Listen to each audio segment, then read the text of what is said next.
peau est en dessous. Et les écailles là sont là, au-dessus. Donc si tu le touches, c'est la pierre que tu touches.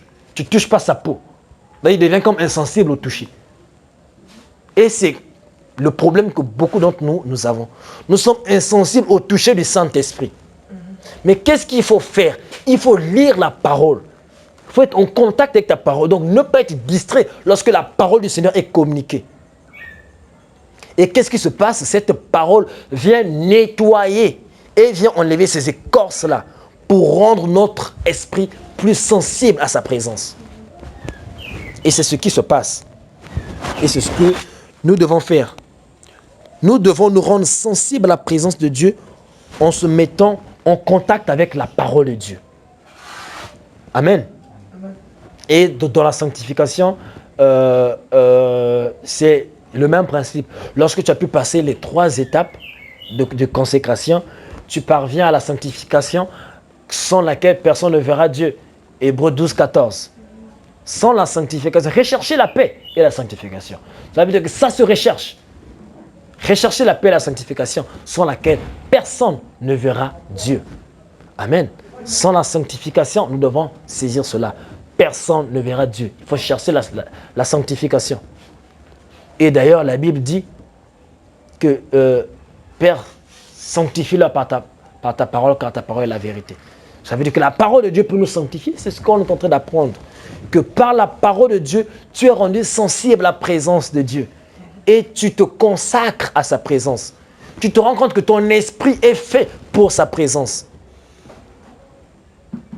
Et tu ne te livres plus à n'importe quoi, à n'importe quelle distraction. Tu te consacres dans ton corps, dans ton âme, mais aussi dans ton esprit. Et c'est le prix que nous devons payer. Nous devons accepter. C'est vrai que nous aurons des désirs par-ci, par-là, mais nous devons prendre le dessus sur cela. Nous devons payer ce prix si nous voulons manifester la gloire de Dieu. Et ensuite, tout cela n'est pas possible si une chose n'est pas là. Et c'est fondamental pour la vie chrétienne. Et c'est peut-être pour cela que on parle de ça en dernière position. C'est pour que nous puissions nous appuyer sur cela. C'est la soif de Dieu. Nous devons payer le prix de la soif de Dieu.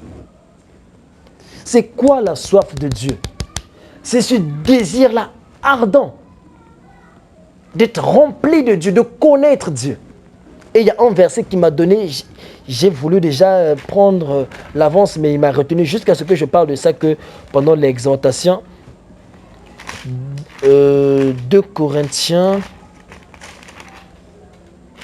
non, 1 Corinthiens 2, le verset 9 à 10. Je lis au nom de Jésus rapidement.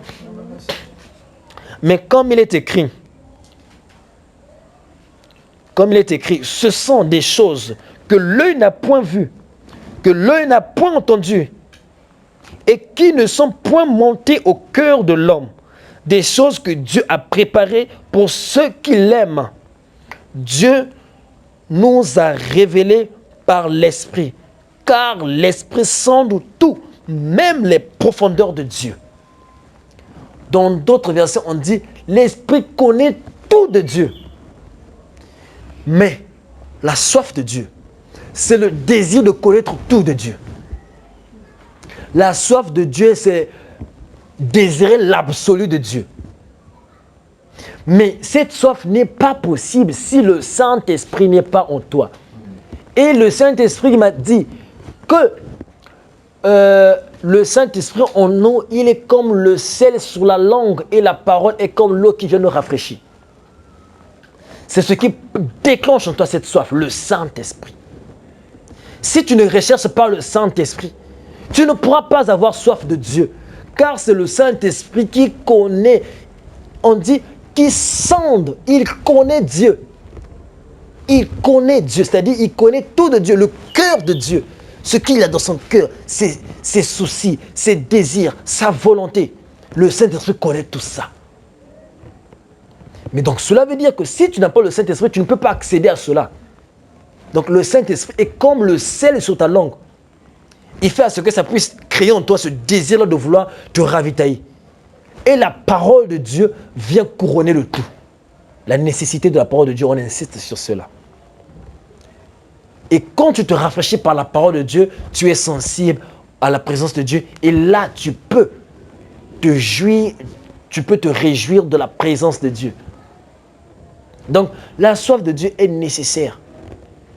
Mais la soif de Dieu ne peut être apaisée que par l'eau qui vient de Dieu. Et cette eau, la femme samaritaine l'a goûtée. Elle a bu cette eau.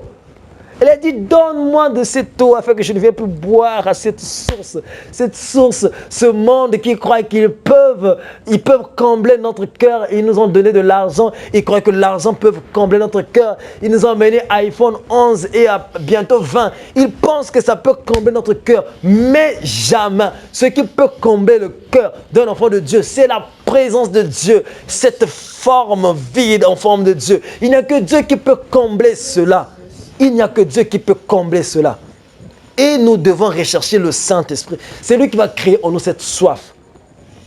Et voici ce que Dieu me montre pendant une retraite. J'étais là dans un désert aride. Mais Dieu me montre que sous ce désert, il y a de l'eau. Et Dieu me fait comprendre que comme tu as soif, pas si, parce qu'il savait que j'avais en moi cette soif. Il dit, comme tu as soif, creuse et va chercher cette eau. C'est le prix à payer. On ne t'emporte pas ça comme si c'était un cadeau donné. Non, c'est vrai que c'est un don de Dieu, mais ça se désire. La femme samaritaine est venue vers Jésus. Et après avoir écouté, Jésus ne l'a pas forcé. Elle a dit, donne-moi de cette eau. Cela veut dire que ça doit venir de toi. Et quand Dieu m'a montré cette eau qui est en dessous, j'ai pris alors la résolution de creuser. Mais qu'est-ce qui se passe à gauche et à droite? J'ai vu des hommes m'apporter des vases d'eau, comme des jarres avec de l'eau. Ils couraient, ils venaient, ils me disaient, puisque tu as soif, voici de l'eau, puisque tu as soif, voici de l'eau. C'est-à-dire qu'il y a une colère qui est montée en moi. Je les ai pris, ils étaient à gauche, à droite, je les ai pris, je les ai rassemblés, excusez-moi de les dire, mais je les ai tabassés. Pourquoi? Parce qu'ils ont voulu me donner de l'eau que donne le puits de Joseph, de Jacob. Mais nous ne voulons pas de cette eau. Nous ne voulons pas de l'eau du puits de Jacob. Nous voulons de l'eau de Jésus-Christ qui jaillit jusqu'à l'éternité, dit le prophète Jean. Cette eau, lorsque nous buvons cela, ça jaillit jusqu'à dans l'éternité. Et c'est de cette eau que nous voulons boire ce soir. Et c'est de cette eau que nous sommes en train de boire. Donc, n'acceptez pas ce que les hommes viendront vous présenter pour vouloir remplacer cette eau qui est en profondeur que tu dois chercher.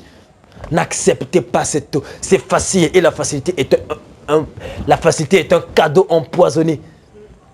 Et n'acceptez pas ce qui est facile à obtenir. Payez le prix de la soif de Dieu. Recherchez Dieu.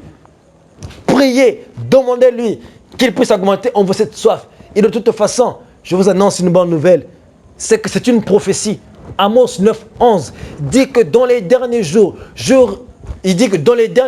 voici ce que l'Éternel fera. Il mettra dans le cœur du peuple une faim et une soif, mais pas la soif et la faim, pas la soif de l'eau, pas la faim du pain, mais la soif de la présence de Dieu, la soif de la parole de Dieu. C'est une prophétie et tu peux entrer dans cette prophétie si tu le désires. Tu peux entrer dans cette prophétie où Dieu te donne cette soif. Et la Bible dit qu'ils ont traversé les océans pour chercher la parole de Dieu. Cela veut dire l'océan, c'est de l'eau pourtant. Mais ils avaient une autre soif. Ils étaient dirigés par une autre soif. Ils étaient là sous de l'océan. Ils pouvaient boire de cette eau que le monde a donnée. Mais non, ils ont dit que c'est la parole de Dieu que nous cherchons. C'est la parole de Dieu qui pourra nous rafraîchir. Seule la parole de Dieu peut rafraîchir le cœur de l'homme. Et nous allons prier, nous allons demander à Dieu qu'il puisse augmenter en nous cette soif, qu'il puisse créer en nous ce désir de payer le prix, de se consacrer totalement, mais aussi de désirer sa présence. Et nous acclamons le Seigneur pour sa parole.